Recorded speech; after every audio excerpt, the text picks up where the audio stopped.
এটাও লিখে রাখো, আগামী 10 বছরের ভিতরে কি আর একটু টাইম কম বেশি হতে পারে, দেশে কিন্তু বোরকা নিষিদ্ধ হবে।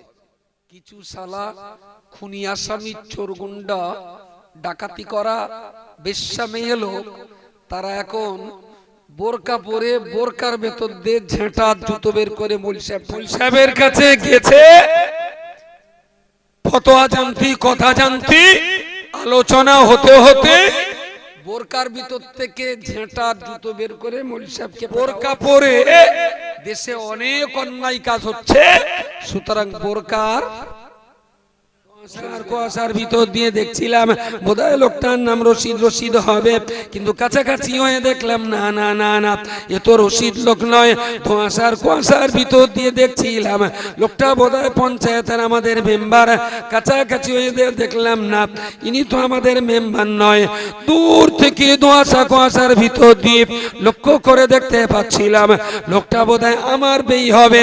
কাছাকাছি যেয়ে দেখলাম না না, সেটা আমার বেই নয়।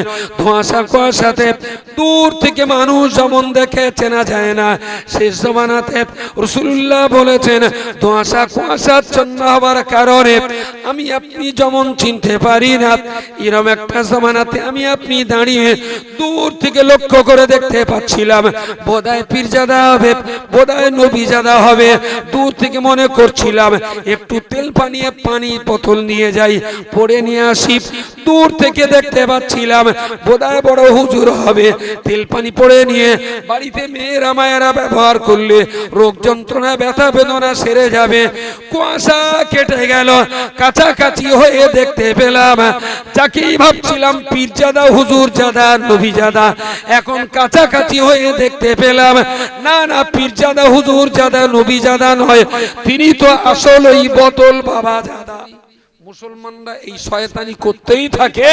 তাহলে সরকার একদিন বলবে আসামি ধরার স্বার্থে বোরকা নিষিদ্ধ যদি বন্ধ হয়, এক ধরনের বেঈমান, বিশ্বাসঘাতক, হারামখোর মাওলানা তাদের পরিবারের জন্য বোরকা বন্ধ হবে। এটাও লিখে রাখো, আগামী 10 বছরের ভিতরে কি আর একটু টাইম কম বেশি হতে পারে, দেশে কিন্তু বোরকা নিষিদ্ধ হবে। বোরকা নিষিদ্ধ হবে, কেননা কিছু শালা খুনি আসামি, চোর গুন্ডা, ডাকাতি করা বেশ্যা মেয়ে লোক, তারা এখন বোরকা পরে বোরকার ভেতর দিয়ে ঝেঁটা জুতো বের করে মৌলভী সাহেব টাঙাচ্ছে।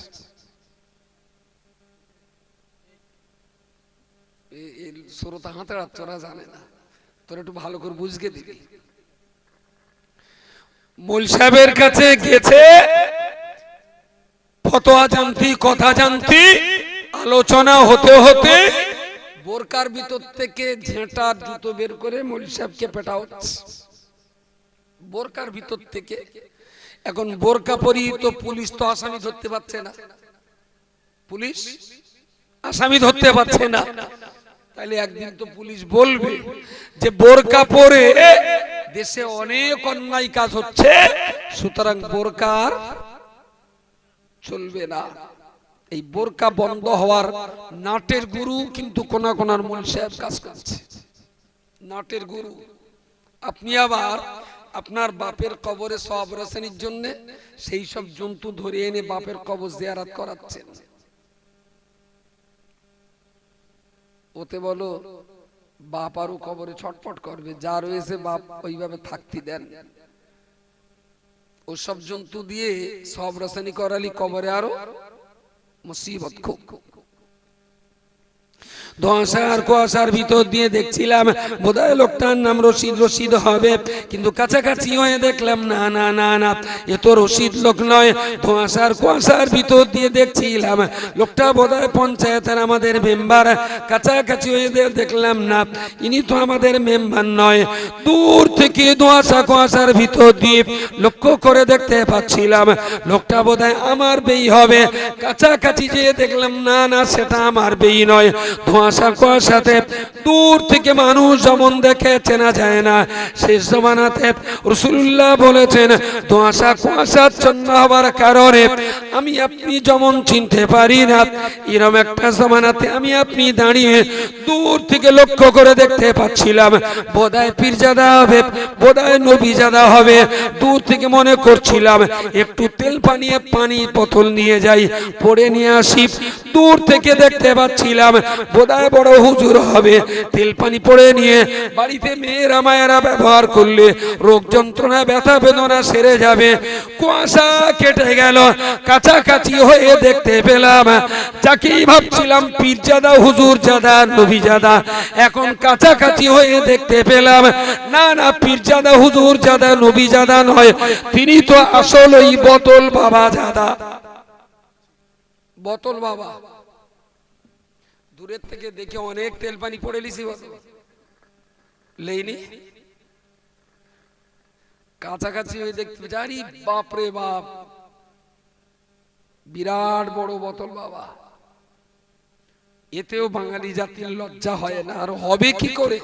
অন্ধ থাকলে সে জাতির কোনোদিন চোখ দিয়ে ভালো আর মন্দ দেখতে পায়? কোরআনটা পড়বে, নবীর কোরআন পড়বেন বুঝবে, নবীর কোরআনটা জানলে পড়লে বুঝলে তবে তো চোখের দৃষ্টি শক্তিটা খুলবে, কোনটা বোতল বাবা আর কোনটা পীর বাবা তবে তো চেনা যাবে। চোখের আকার যেরাম আমরা রাটিও খানিকটা আকারে ওই রকম, চোখ দিয়ে ন্যায় আর অন্যায় বোঝা যায়, আমরা রাটিতে বোঝা যায় না। যার জন্য আজ 15টা বছর ধরে শুধু ফাড়াচ্ছি আর চেঁচাচ্ছি, মুসলমানের বাচ্চা আল্লাহর রাস্তায় একটু কোরআনটা শেখ ভাই, আগে কোরআনটা শেখ, চোখটা খোলো, একটু বুঝতে শিখুন সত্য আর মিথ্যা, ন্যায় আর অন্যায়, আলো আর আধার, তবে তো বুঝতে পারবেন কোনটা পীর বাবা আর কোনটা বোতল বাবা। নবী বললেন খারাপের পর একটা ভালো জমানা আসবে,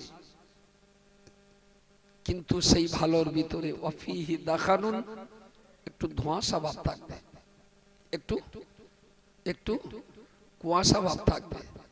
সবাই ভেবেছিল বোরকা পরা নিশ্চয়ই ওর ভিতরে কোরআন শরীফ আছে, তাই না? কিন্তু বোরকার ভিতর দেখতে ঝুঁতো বেরোয়, গোলজার দেওয়া ঝেঁটা বেরোয়, এটা পৃথিবী প্রথম দেখলো, জগৎ এই প্রথম দেখলো। সুতরাং বোরকা পরে যদি মুসলমানরা এই শয়তানি করতেই থাকে, তাহলে সরকার একদিন বলবে আসামি ধরার স্বার্থে বোরকা নিষিদ্ধ, কিছু বলার থাকবে? তাহলে বোরকা যদি বন্ধ হয়, এক ধরনের বেঈমান বিশ্বাসঘাতক হারামখোর মাওলানা তাদের পরিবারের জন্যই বোরকা বন্ধ হবে। প্রিয় শ্রোতা মণ্ডলী, মনে রাখুন আমি আপনাকে বলতে চাইছি, প্রিয় নবী মুহাম্মদুর রাসূলুল্লাহ সাল্লাল্লাহু আলাইহি ওয়াসাল্লামের সাহাবী হুযায়ফা রাদিয়াল্লাহু তাআলা আনহু তিনি পরিষ্কার করে বললেন, ইন্না কুন্না ফি জাহিলিয়াতিন, হুজুর আমরা অন্ধকার অজ্ঞতার জাহেল যুগের ভিতরে ছিলাম, ফাজানাল্লাহু বিহাযাল খাইরি, আপনার ওসিলাতে আমরা একটা ভালো জায়গায় আসতে পেরেছি, আমরা এখন জান্নাতের পথে, আমরা এখন ভালো জায়গায়, আমরা এখন ভালো যুগের মাঝখানে আসতে পেরেছি। ইয়া রাসূলুল্লাহ ফাহাল বাদা হাযাল খাইরি মিন শাররিন, এই ভালোর পরে কি আর কোনো খারাপ আসবে?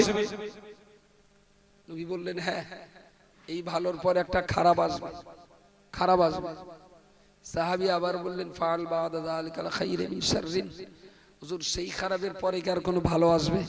নবী বললেন না, হ্যাঁ হ্যাঁ, ওই খারাপের পরে আবার একটা ভালো জমানা হবে, তবে সেই জামানাতে ইস্তান্নুনা বিগাইরি সুন্নতি ওয়া ইয়াহদুনা বিগাইরি হিদায়াত,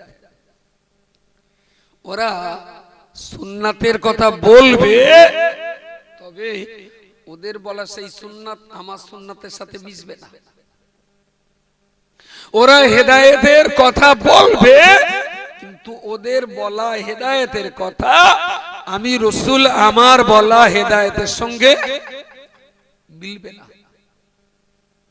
সাহাবী বললেন সিফুহুম লানা, হুজুর তাদের চিনব কিভাবে?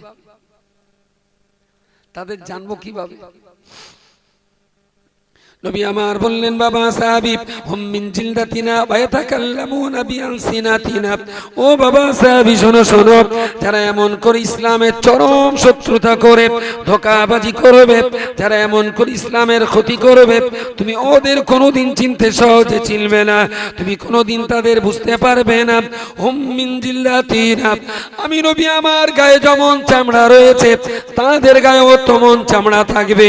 তার মানে ব্যাখ্যাকারগণ বলেছেন, রাসূল বলতে চেয়েছেন, আমি রাসূলুল্লাহ, আমার গায়ে যেমন সুন্নতি পোশাক রয়েছে তাদের গায়েও তেমন সুন্নতি পোশাক থাকবে। ওয়া ইয়াতাকাল্লামুনা বিআলসিনাতিনা, আমি যেমন দ্বীনের কথা বলি ওরাও তেমন নবিয়ানা জবানে দ্বীনের কথা বলবে, ওদেরকে তুমি সহজে চিনতে পারবে না। ও আল্লাহর বান্দা, মনে রাখুন, তাহলে শুধু দাড়ি টুপি আর জুব্বা দেখলেই হুজুর বলে আপনি লাফাবেন, দাড়ি টুপি আর জুব্বা দেখলেই হুড়মুড় করে আপনি পা ধরে কদম বুচি করবেন, দাড়ি টুপি আর জুব্বা দেখলেই হুড়মুড় করে তার হাতে আপনি বায়াত করতে যাবেন, দাড়ি টুপি আর জুব্বা দেখলেই তার কাছে আপনি দিন দুনিয়ার ভালাই খুঁজতে যাবেন। এর চেয়ে বড় বোকামি হতে পারে না, এর চাইতে বড় বোকামি আর হয় না।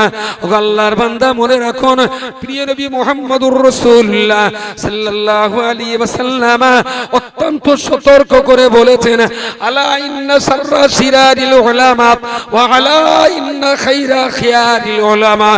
দুনিয়ার জমিনে, আসমানের নিচে, দুনিয়া জমিনের উপরে সবচেয়ে যদি ভালো কোন দল থেকে থাকে ওটাই হলো আলিম আর উলামা দিগের দল। আলা ইন্না সাররি শিরারিল উলামা। আবার জমিনের উপরে যদি সবচেয়ে খারাপ জঘন্য কেউ থেকে থাকে সেটাই হলো আলিম আর উলামাদের দল। শুধু জুব্বা টুপি আর দাড়ি দেখলেই বলো ঈমান আবার বাঁচানো খুব কঠিন। যদি বলেন তাহলে এখন আমাদের উপায় কি, আমি বলবো আপনাদের উপায়, আপনারা জাহান্নামে যান। কারণ চিল্লে চিল্লে বলে বলে বলে বলে কোরআন তো আপনাদের হাতে ধরাতে পারিনি, তা জাহান্নাম ছাড়া গতি কি আপনাদের? বিড়ি খাওয়ার সময় হচ্ছে, তারপরে খৈনি ডলার সময় হচ্ছে, তারপরে মোবাইলে আই লাভ ইউ লেখার সময় হয়, তারপরে মোড়ের মাথায় চার দোকানে আড্ডা মারার সময় হয়, মাথায় বসে হরতন লুইতন টেক্কা গোলামের বাসায় কাঠি মারার সময় হয় না, শুধু আল্লাহর কোরআনটা শেখার সময় হয় না। যে জাতি কোরআন শিখতে চায় না সে জাতির বাঁচার কোনো উপায়, কথা বলে, কোনো উপায়। সেই জন্যই রাগ করেই বললাম, যদি জিজ্ঞেস করেন আমাদের উপায় কি, আমি উপায় কি, জাহান্নামে যাও। কথা তো বুঝবেন না, কথা তো কানে নেবেন না, কথা তো কাজে লাগাবেন না, তাহলে জাহান্নাম ছাড়া রাস্তা। আচ্ছা, এখানে যত লোক আছে তবলিগ জামাত করলি যে খুব খারাপ, আমি দাদা হুজুরের আদর্শে বিশ্বাসী, তবে তবলিগ করলি তারা জায়গায় বেঈমান কাফের, ওরম কথা জীবনে বলিনি আর কোনোদিন বলবো না। তবে এখানে যা আছে তবলিগ করা কেউ আছে, সব তো দাদা হুজুরের দলের লোক। ভুল বলছি নাকি? সব এই বলছেন, কথা বোঝা যাচ্ছে, তাহলে হ্যাঁ ও কিছু হয় না কেন? সব দাদা হুজুরের লোক তো নাকি? তা এখানে যখন তবলিগের কেউ নি, তা বাদ দিলেন, বাদ দেন তবলিগের লোক, ওরা ভালো না, আমরা তো ভালো, দাদা হুজুরের দলে আছে। আচ্ছা, দাদা হুজুর যে ওসিয়াতনামায় বললেন, তোমরা যারা আমার ভক্ত মুরিদিন আছো, আমি এই জীবনের শেষ প্রান্তে দাঁড়িয়ে তোমাদেরকে বলছি, তোমরা একটু কোরআন পড়ো, তোমাদের বাচ্চা কাচ্চাদের পড়াও, তোমাদের বাড়ির কাজের লোক আর থালা বাসন মাজা মেয়ে লোক দাসীটা, দোকানের কর্মচারী আর জল করে চাপরাশিটাও, যারা তোমাদের অধীনস্থ কাজ করছে, তোমরা তাদেরকেও আল্লাহর কোরআনটা শিক্ষা দিও। জোরে সোরে বলুন সুবহানাল্লাহ। আচ্ছা, দাদা হুজুর যখন আমাদের রাহবার, তিনি যখন বাংলার মুজাদ্দিদ, তিনি যখন আমাদের পীর ও মাশায়েখ, তিনি যে এই কথাটা বলে গেছেন, আমরা যারা তার ভক্তি করার দাবি করি, তার এই কথাটা কি আমাদের কানে গেছে? আমাদের কানে যায়নি। অথচ আমরা খুব চিল্লে গাল মুখ ফাঁক করে বলতিস বলো যে আমি দাদা হুজুরের দলের লোক। ভাই, তুই তো বললি দাদা হুজুরের দলের লোক, ফুরফুরাইকে একটু কবর থেকে দাদা হুজুরি ডেকে তুলে দেখ দিনই দাদা হুজুরির দলে তোর লেয় কি? তুমি ভাই তোমার যুগ মতন বললি তো হবে না। তোমার যদি দলে ঢোকার ইচ্ছা থাকে তাহলে সে লোকেরও তো বের করে দেওয়ারও ইচ্ছা আছে, এটা তো পরিষ্কার কথা। এখন টিএমসির বাজার চলছে, আমি টিএমসির বড় এক লিডার হয়ে গেল। তা আমি বললাম চলো তোমরা যারা টিএমসি করো আমার সঙ্গে চলো, আমি তোমাদের একটা উপকার করবো। ওমা, সেই তারির ভেতরে দেখুন একটা লোক আবার কেস্তি হাতুড়ি তারার ফেলাক নেই আমার দলে ঢুকে গেছে। বলে এই ভাই তা তুই কমনে যাচ্ছিস? তাহলে তো হুজুর তুমি ডেকেছেন তাই এইছি। বলি বাহ, তাহলে তো তুমি আমার বিরাট ভালোবাসতে। হ্যাঁ বিরাট ভালোবাসে। বলি এই আমি তো টিএমসির লোক, তা তুই লাল ঝান্ডা লেগেছিস কেন এর ভেতরে? তাহলে তো না আমি তোমার বিরাট মানি, এ ঝান্ডা ছাড়তে পারবো না। টিএমসির কোন নেতা লাল ঝান্ডার লোক ঝান্ডা হাতে দলে নেবে বলে মনে হয় দলে?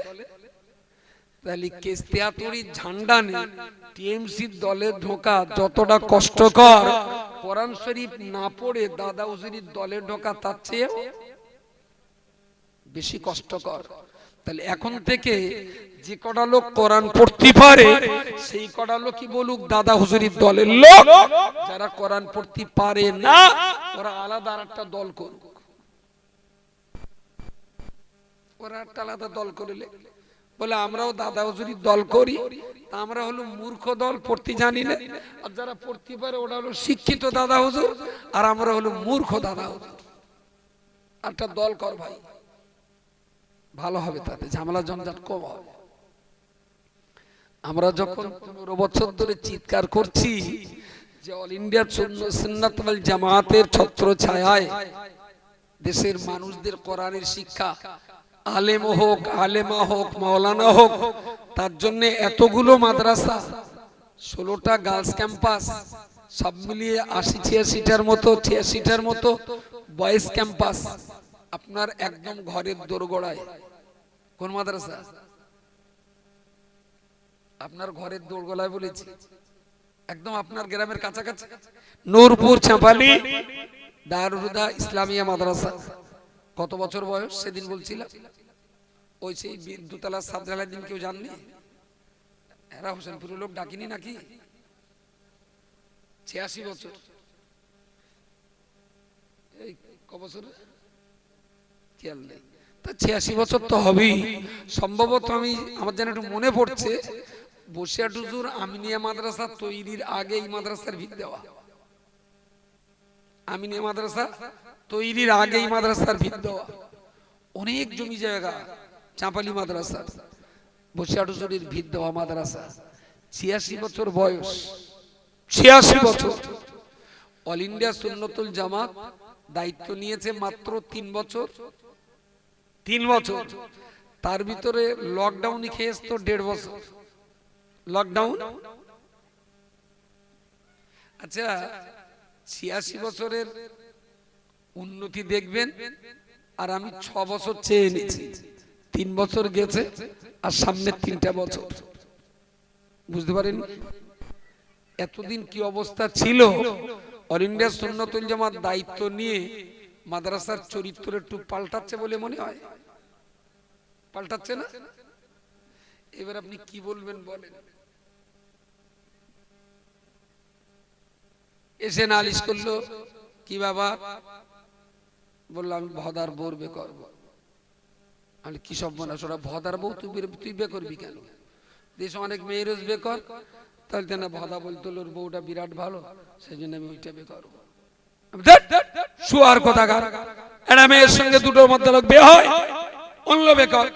তাহলে না ভদার মেয়ে বে কর, ভদার বউ বে করবো। দেশে হাজার হাজার মাদ্রাসা পড়ে রয়েছে, সমন্দিকা চোখই ঘটে না। নূরপুর মাদ্রাসা 3 বছর নিয়ে দায়িত্ব নিয়েছি, মাঝখানে পড়ে এসে বললো আমি একটু ভদার বউ না, আমি একটু সংসার করবো। আরে হারামজাদা, আরো তো প্রচুর মেয়ে আছে, তাই বেকর? তা বে করবে না। সুন্নতুল জামাত যেটা চালাচ্ছে ওইটা চালাতে হবে। এ রোগের কোনো ওষুধ আছে? বলেন বলে। ওষুধ আছে একটা, পাকা নিমকটের কোদালির ডাঁটি, কিন্তু সে ওষুধ আমরা আবার দিতে পারি না, হাতে পক্ষঘাত হয়ে যায়। আমরা তো কোদালির ডাঁটি ধরতে পারবো না, তাহলে ওষুধ সব আছে, শুধু লজ্জায় ভাসুরির নাম ধরতে পারি না, আছে সব। শুধু 1.5 বছরে আমার জ্বালিয়েছে এই নূরপুর মাদ্রাসাটা নিয়ে, 1.5 বছর ধরে চলেছে ওই বোতল বাবার উৎপাত, 1.5 বছর ধরে চলেছে, ভালো করে স্বস্তির সঙ্গে কাজ করতে দেয় না। আল্লাহ পাকের শুকরগুজার হচ্ছি, শক্তিশালী একটা কমিটি তৈরি হয়েছে, তাদের হাতেই 1 বছরের কিছু বেশি সময় তাদের হাতে পড়েছে, বছর 1.5 হবে, 2 তলা হয়েছে মার্কেটের উপরে, ফের পাঁচিলের কাজ অর্ধেক হয়েছে, হবে অর্ধেক হয়েছে, পুরোটা পাঁচিল হয়ে গেলে কত সুন্দর লাগবে বলেন দিন। হ্যাঁ, অল ইন্ডিয়া সুন্নতুল জামাত আর কিছু করুক আর না করুক, শিক্ষা প্রতিষ্ঠানগুলো তৈরি করে মুসলিমদের ঘরে ঘরে কিছু আলেম হোক, কিছু হাফেজ হোক, কিছু আলিমা, কিছু মাওলানা, কিছু মুফতি, কিছু কারি, এইগুলো তৈরি হলে পরে আর গ্রামে গ্রামে একটা আলেম, হাফেজ, মাওলানা, মুফতি, কারি হোক, বাকি ছেলে পিলে হাই স্কুলে যাক, ডাক্তার, মাস্টার, ইঞ্জিনিয়ার, ব্যারিস্টার তৈরি হোক। এই হাই স্কুলে যাওয়া ছেলে বা মেয়েগুলো এরা যাতে ইসলাম আর কোরআন থেকে একদম শূন্য না হয়, তার জন্য কেরালা মডেল ইসলামিক স্কুল প্রত্যেক গ্রামে গ্রামে।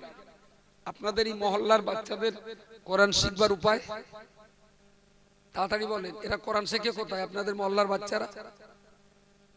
এই বলেছে কথা বলেন।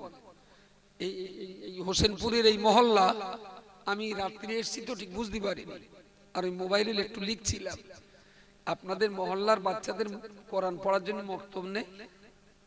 কত দূর এখান থেকে? মিনিট পড়ছে, তাহলে তো আয়াতের ভিতরে আছে। কতজন বাচ্চা পড়ে ওখানে? 20-22 জন, 25 জন। মোটামুটি কতটা পরিবার নিয়ে আপনাদের এই মক্তবটা? পরিবার কত আছে এই মক্তবের আওতায় বা আন্ডারে?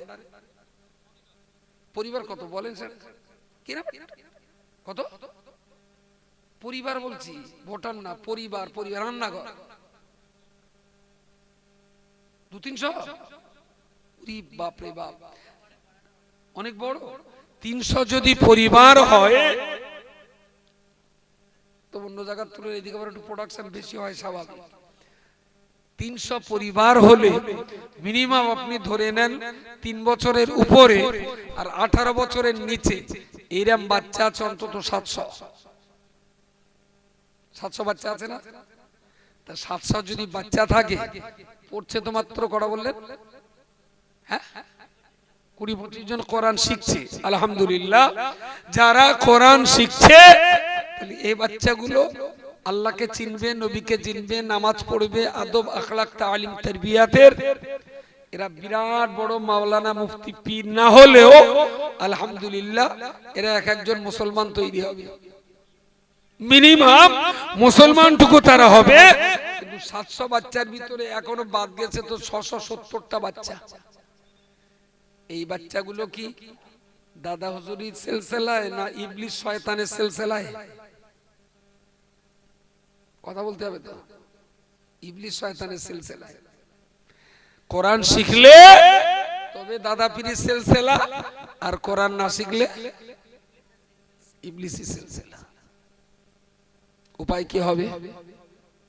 আপনি তো প্রতি বছর একবার করে দাদা হুজুরি কবর জিয়ারত করেন, 6 বার তো ইঞ্জিন ভ্যানে করে তো বৈশাখ হুজুরি কবর জিয়ারত করতে গেলেন, কিন্তু আপনিও কোরআন পড়তে পারেন না, আপনার ছেলে পিলে বাচ্চা কাচ্চাদেরও কোরআন শেখাচ্ছেন না। আপনারও সালাম বসিরহাট হুজুর লিখছে কি দেখেছেন? আপনি তো সালাম করে যাচ্ছেন, হুজুর লিখছে কি না লিখছে তার কোনো খবর আছে? এখানে দাঁড়িয়ে তো পড়িয়ে দিলেন ইয়া নবী সালাম আলাইকা, তার নবী লিখছে তো ঘোড়ার ডিম নিচ্ছে। আমার বিশ্বাস হয় না। আচ্ছা এটা একটু দেখেন কিরকম খাটে। হোসেনপুরের একটা সন্ধান হলো, মেয়ের ছায়না আছে, আমার ছেলে বেরোবো তা দেখতে এসেছি, 10 জন লোক এসেছি। এরা এত সুন্দর যত্ন করেছে, একেবারেই অজু ইস্তেঞ্জার পানি শীতকাল বলে গরম পানি দিয়েছে, তারপরে হাত ধোয়ার তোয়ালি, হাত মোছার তোয়ালি, বসার সাথে সাথেই চা, বিস্কুট, নাস্তা পানি, খাওয়া দাওয়া, কোনো দিক দিয়ে ত্রুটি নেই, বিরাট যত্ন করে খাই। কিন্তু মেয়ে দেখে আমার পছন্দ হয়নি। তা দেখে শুনে বাইরের দিকে সে উকিলে বললাম, ভাই মেয়ে তো পছন্দ হয়নি, তা এরা যা যত্ন করেছে এদের তো যত্ন দেখে মনে হচ্ছে এদের সঙ্গে কুটুম করি।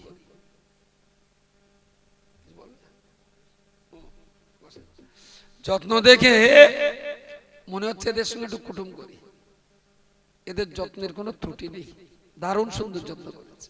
কিন্তু ভাই মেয়ে তো পছন্দ হয়নি, কি বলি বল। তা উকিল একটু ঢোঙ্গা লেগে লেগে ভাই 22-23 রকম আইটেমের তরকারি, আমি বা কি করে বলি বলেন যে পছন্দ হয়নি। আমি বললাম, তুই এক কাজ করো, যা কপালে আস হয়ে যাবে, এদেরকে দাওয়াত দিয়ে দাও, সামনে বুধবারের দিন আমাদের বাড়িতে এরা কজন যাবে, জল তবে তাই বলে দিলাম, তোমরা, আমরা তো 12 জন এসেছি, তোমরা 15-16 জন এসো, কোনো অসুবিধা নেই। তাতে আবার হুজুরির বাড়ি যাবে, এরাও মোটামুটি বেশ সকালে আর কিছু খাওয়া দাওয়া করিনি, হুজুর বাড়ি যাবে তো জম টানা টানবে।